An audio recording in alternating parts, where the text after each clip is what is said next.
जिज्ञासा आपने भेजा है, सभी जिज्ञासा का समाधान आपको पता हो जाएगा।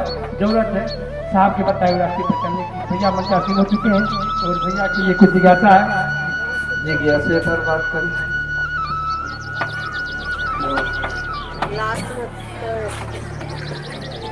पढ़िए ना भाई, चश्मा मेरा गाड़ी में है। भैया के लिए जिज्ञासा है, ज्ञान प्राप्ति की उत्कट अभिलाषा से शिव को गुरु मानने का अस्थायी शिव गुरु से परिणाम की स्थिति है, कैसे? इतना लंबा प्रश्न शिष्यानुभूति से उठा के आप रखे हैं, हम बोलेंगे क्या आप नहीं समझेंगे इसमें, सो हमारा समझबे नहीं कर।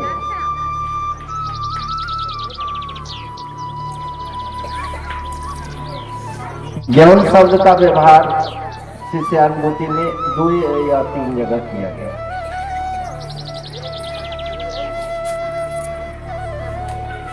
शिव अगर ज्ञान दे दें गड़बड़ हो जाए।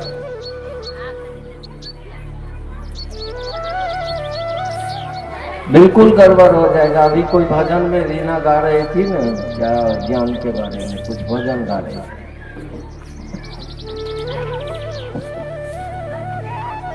सारे का निचोड़ साहब ने सूत्र के सहारे हमको आपको दिया।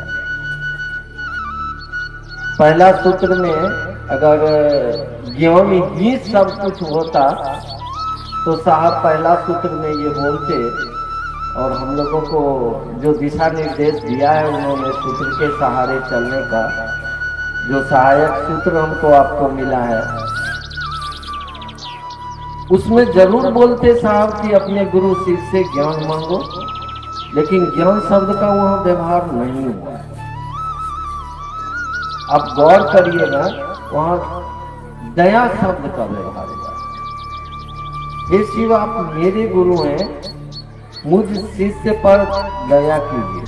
अच्छा, ये बसी के चर्चा में कुछ लोग गए थे क्या यहाँ से? कोई लोग थे क्या? हाथ उठाइएगा जो बसी चर्चा में परसों जो हुई है। मैंने वहां पर एक बात बोला था, आप याद करिए कि शिव की जो आरती हमारे पूर्व के आए ऋषि मनीषियों ने किया है, उसमें बोला है ना कि कर्पूर गौरव करुणा अवतारण।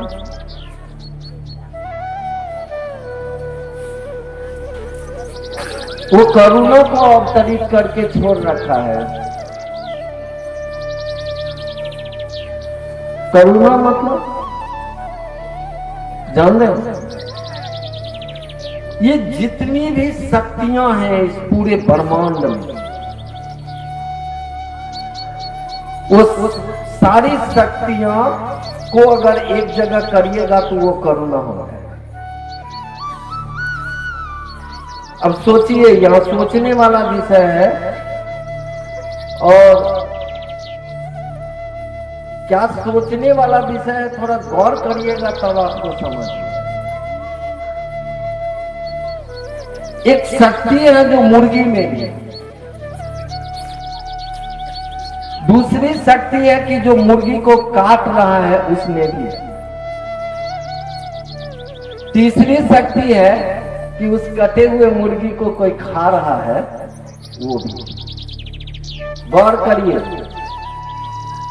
वह चोर में भी है तो वो राजा में भी है, वो रोगी में भी वही शक्ति है तो डॉक्टर में भी वही है। ये सारी शक्तियां इनबिल्ट है, एक ही में है जिसको हम आप करुणा कहते हैं। पूरा संसार ही उसकी करुणा रूपी शक्ति के अधीन चलता है। उसी में एक शक्ति है जिसके घेरे में हम आप बंधे हुए, वो काल की शक्ति, जिसको हम आप अपने यहाँ देहात में बोलते हैं माया में फंस गए हम। ये भी शक्ति उसी शिव की है। और गौर करता, हम कहना क्या चाह रहे हैं, अभी जो प्रश्न है मैं खिला दूंगा उस जगह पर, लेकिन थोड़ा घूम के आएंगे तब आप समझिएगा। अब उस करुणा के अधीन पूरी दुनिया चल रही है। तो कोई चोर भी है, तो कोई सिपाही भी है, कोई लड़की है तो कोई बलात्कारी भी है साला।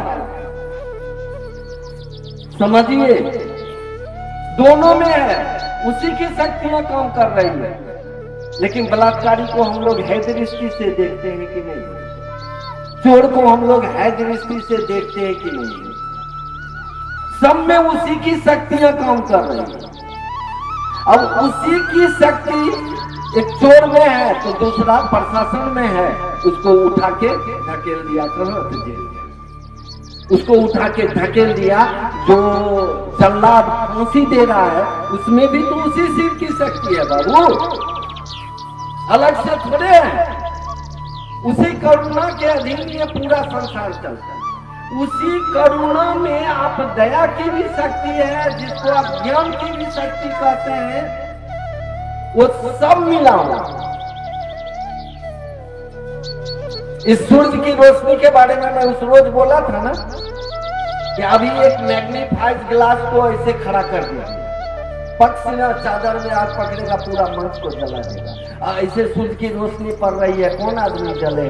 अभी तो जलने वाली उतनी करक नहीं है तू, वो भी अभी हम बैठे हुए हैं। इस सूरज में अल्ट्रा वायलेट रे है, आप गौर कर, जिस रे से माँ के गर्भ में बच्चा है और अल्ट्रा वायलेट रे को छोड़ता है और उसकी तस्वीर लेके बाहर निकाल देता है और कह देता है कि लड़का है कि नहीं। सूरज की रोशनी में है, अगर इसमें नहीं है तो अल्ट्रा वायलेट रे को कोई पता ही नहीं होता।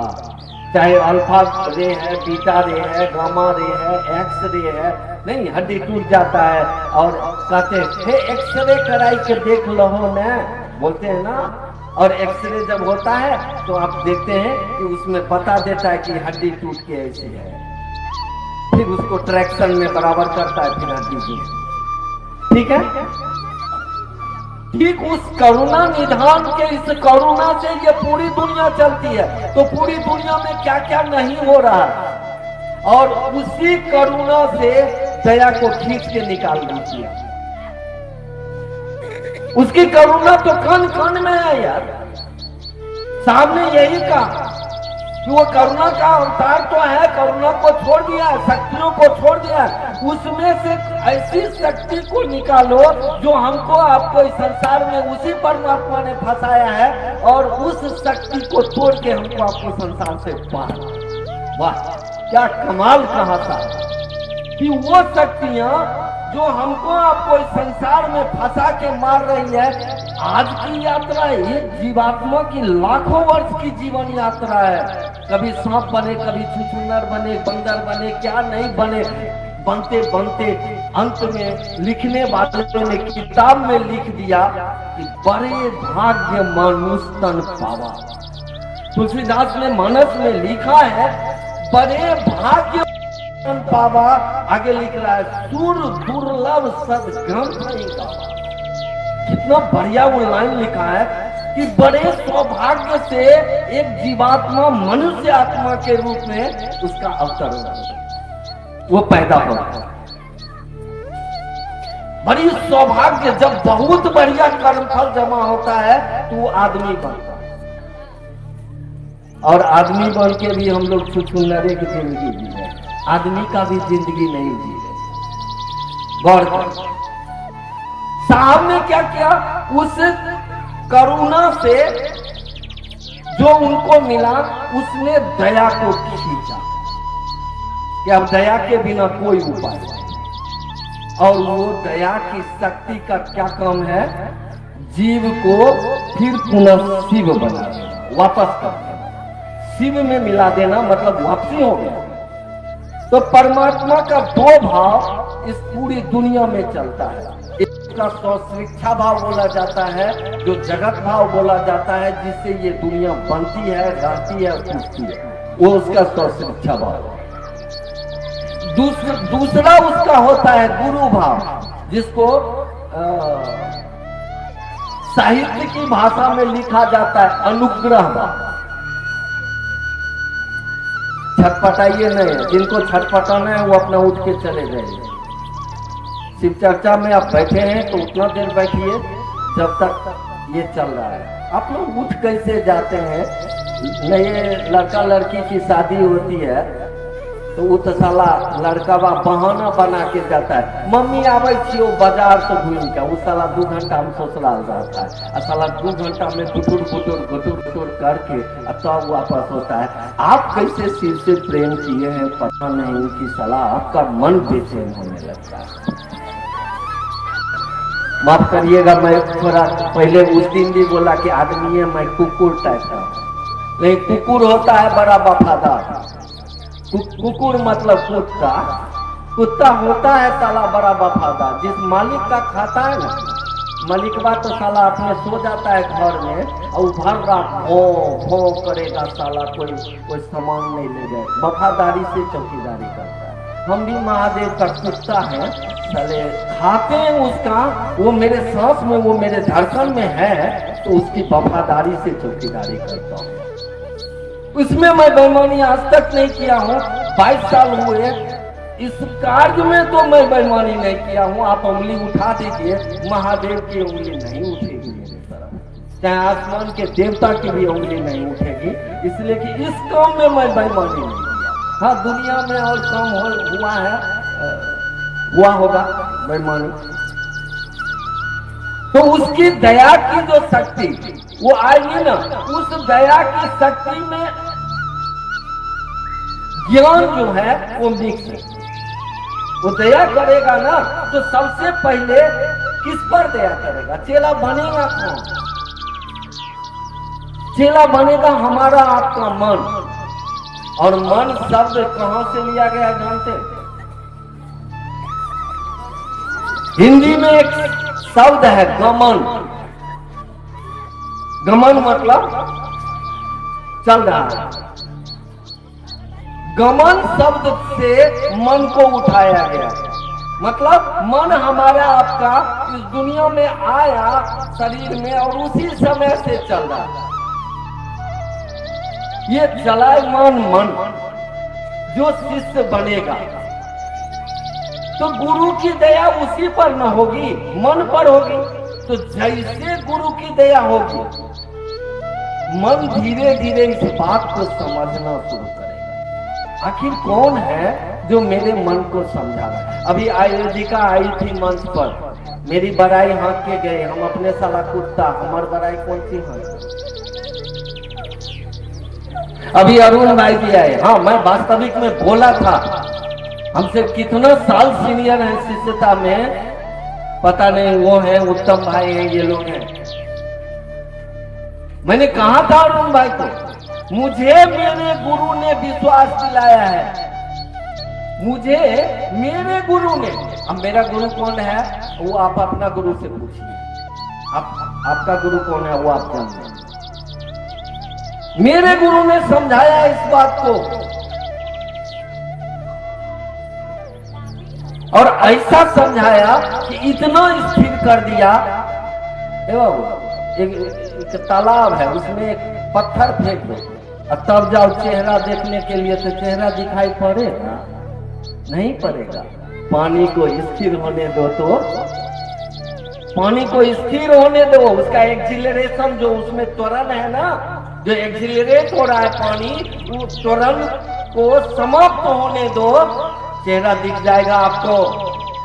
ठीक हमारा आपका मन जो संसार में एक्सिलरेट हो गया है, त्वरित हो गया है। अभी एक भाई जा रहे थे, उत्तम भाई या कोई बोले शनि रुक ले, बोले आरो काम छे कि साले मरे बेरा में उनको पूछेगा, पूछने वाले पूछेगा, मेरा ही आदमी पूछेगा उसको, उस दिन पता लग जाएगा कि क्या करने आए थे साले इस दुनिया में। ये जैसे जैसे वो हमारे आपके मन पर, गुरु का एक मानी भारी होता है, साहब बोलते हैं इस बात को, वास्तविक में भारी होता है। वो इतना हमारे आपके मन पर भारी होगा कि हमारा आपका मन जो इस संसार में एकदम त्वरित हो गया है, कभी इधर कभी उधर, बंदर से, बंदर को देखे ना, उस समय एक जगह स्थिर नहीं बैठता, लेकिन बंदर भी स्थिर बैठता है। याद रखिएगा इस बात को, बंदर को भी स्थिर करने वाला इस दुनिया में आया और बंदर को भी स्थिर बैठा दिया है। मैं उदाहरण दूंगा, अभी रुकिए। ठीक हमारा आपका मन जो इस संसार में इतना चलायमान है ना, उस मन पर वो साहब दीदी भारी पड़ने लगे। हाँ वही महादेव और भगवती वो भारी होते हैं और धीरे धीरे धीरे धीरे हमारा आपका मन स्थिर होने लगता है। आप अपने मन में तस्वीर देख लीजिएगा तो आपको पता लग जाएगा। आयोजिका ने अभी बोली कि भैया हमको इतना ये बोलता है लोग, जैसे मेरे मन स्थिर होने पर मैंने तस्वीर देखा कि इसका तो कम होने वाला है, मैंने कह दिया स्थिर होने यार ऐसा होगा कि दुनिया देखेगी। वो मेरा मन देखता है जब स्थिर रहता है, गुरु के पास रहता है। वही एक ज्ञान प्राप्ति की उत्कट अभिलाषा, जहाँ कोई रोक टोक नहीं, बहुत रोक टोक आया, गुरु ने रुकने ही नहीं दिया, वो सीधा चाल में चलाया। उस अभिलाषा को धारित होकर होना मुश्किल है, वो साहब दीदी की ही दया है जो हमको आपको धीरे धीरे धारित कराती है। याद करिए विनोद भाई, वह कपिल जी कहीं बैठे होंगे जब मैं पहला रोज खोदमनपुर प्रखंड में शिव चर्चा शुरू किया था। रात के 10 बजे में 3 को बच्चा मात्र बैठा हुआ था, मात्र 3 बच्चा था। आज 3 बच्चा क्या किया है, इस प्रखंड को क्या किया बाबू, कहाँ लेके जा रहा है, गौर करिएगा। वो शिव क्या है, उससे बड़ा चमत्कार तो हो ही नहीं सकता है इस दुनिया में। आप हम जितने भी लोग यहाँ बैठे हुए हैं, अगर उस महादेव उस साहब दीदी का चमत्कार हमारे आपके जिंदगी में नहीं होता, आप इतना धैर्य से नहीं बैठते। इतना बड़ा चमत्कार हमारे आपके जिंदगी में किया। अरे कोई जादू टोना, कोई अघोरी आया, कुछ हिरिंग भिरिंग करके दिखा दिया तो हम आप उसके पीछे भागते हैं। हरिंद्रा ने हमको आपको शिव दिखा दिया, साला उसके पीछे भाग के देखो ना क्या होता है। मैंने देखा है भाग के। और तब हमसे बुजुर्ग गुरु भाई भी हैं, आज हमको बोलते हैं ए भाई कम से कम 1 गिलास पानी से पी ले जा। काहे के लिए भैया, इसलिए कि उस शिव ने मुझे स्थिर करके अपने नीचे ले आया। आप खड़ा हुए, आपको ले आए। और मैंने कहा अभी बंदर की बात ना, जब बंदर भी स्थिर होता है जब बढ़िया गुरु मिलता है। आप हनुमान को देख लीजिए, आप हनुमान को देख लीजिए। सीता का हरण हुआ था और सीता का पता करना था, हनुमान चुपचाप बैठे हुए, कोई कुछ नहीं, फलना ये जाएगा वो जाएगा फलना जाएगा। जामवंत ने देखा कि हनुमान को जामवंत नहीं जा सकते थे, उसके साथ कठिनाई थी कि जैसे उस पर क्षेत्र में जाते कि तो वो और वो रावण का बेटा दोनों साथी थे, मारिए देता है। उसकी कहानी मानस में छोड़ी, उतना के कौन जाए। तो हनुमान के पास तो वो ताकत थी कि वो उड़ सकते थे हवा में, वो कहीं भी जा सकते थे। यहाँ समंदर पार जाना है, चुपचाप हनुमान बैठे। बंदर का ही ना प्रारूप की पूजा की जाती है, ऐसे बंदर का प्रारूप नहीं है हनुमान का, माफ करिएगा। हम पोल खोलेंगे नहीं, एक दिन सब पोल खोलेंगे। हनुमान बंदर थोड़े नहीं है। हनुमान आए थे साहब से मिलने, मैं उस कार्यक्रम में साहब के साथ था औरंगाबाद में। बिल्कुल सिंपल ड्रेस में आए थे, धोती में कमीज पहने हुए हनुमान साहब से मिलने आए। और वो लंबी कहानी हो जाएगी, उतना हम नहीं कहेंगे। भाई बैठे हुए हैं उत्तम जी, ये भी थे हमारे साथ में, हम हेमंत और उत्तम भाई तीनों गए हुए थे औरंगाबाद महोत्सव में, जिसमें दीदी को ट्रेन में हम लोग लाते थे, इसलिए कि दीदी इतनी बीमार चल रही थी कि अपने से चल नहीं सकती। व्हील चेयर पर रख के ट्रेन में चढ़ाए थे, फिर गोद में लेके सीट पर लेटाए। वो हनुमान चुपचाप बैठे हुए, किसके प्रभाव से, गुरु के चुप बैठे हुए, साड़ी को रख के चुप बैठा हुआ। और तब जामवंत कहते हैं कहा चुपचाप बैठे हुए। देखिए बंदर की पहचान क्या करा रहे हैं, कहा चुप साध। बंदर कभी चुप बैठिए नहीं सकता है साला। बंदर को देखिए कभी इधर नोचेगा, कभी उधर नोचेगा, कभी खी करेगा, खा करेगा, साला स्थिर नहीं होगा। लेकिन अच्छा गुरु जब मिलता है ना तो वो भी स्थिर होता है। अच्छे गुरु होते हैं। अभी कोई बुद्ध की बात कर रहे थे ना, उत्तम भाई बुद्ध की बात कर रहे थे। बढ़िया गुरु मिलता है ना तो वो उंगली मार डाकू ने कहा था भगवान बुद्ध को कि ठहरो। भगवान बुद्ध ने हंस दिया, कहा अरे बुर्बक हम तो ठहरे हैं, तू कब ठहरेगा।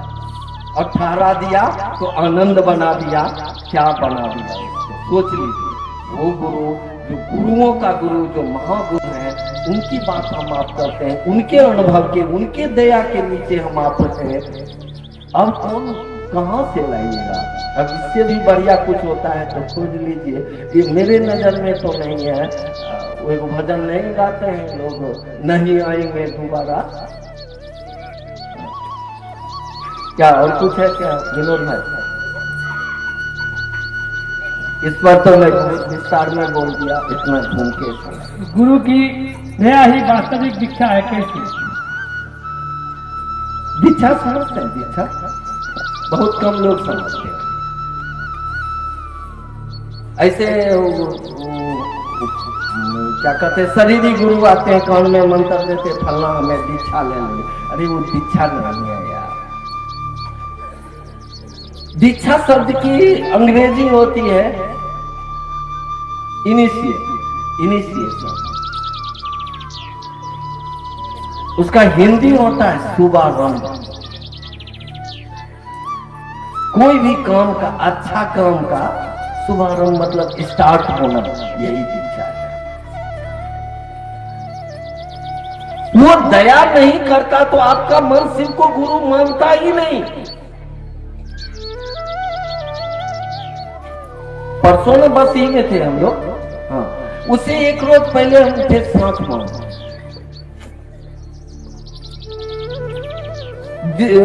मैं 7-8 आदमी बैठा हुआ था।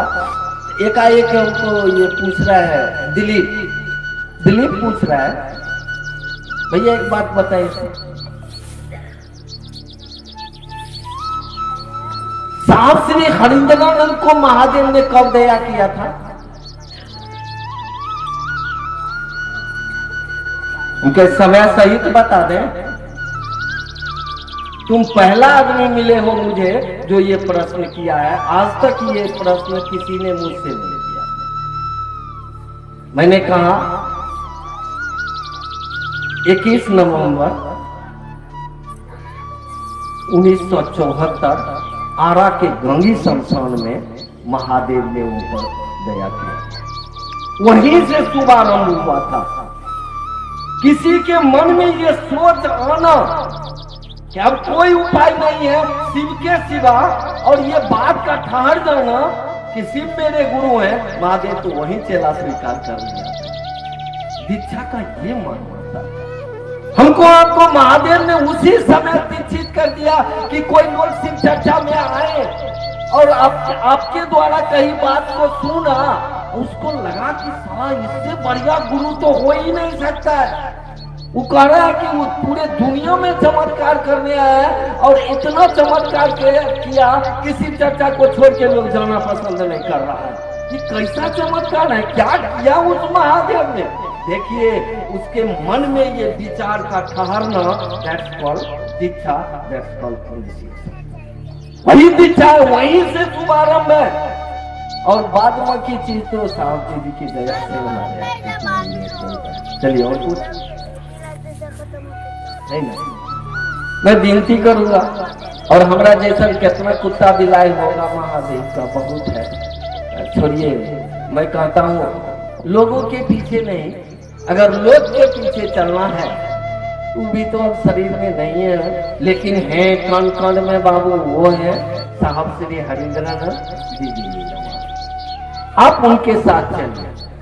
अगर मुझे अगर उन्होंने अपने साथ किया है, मैं वादा करता हूं आप उनके साथ होइएगा।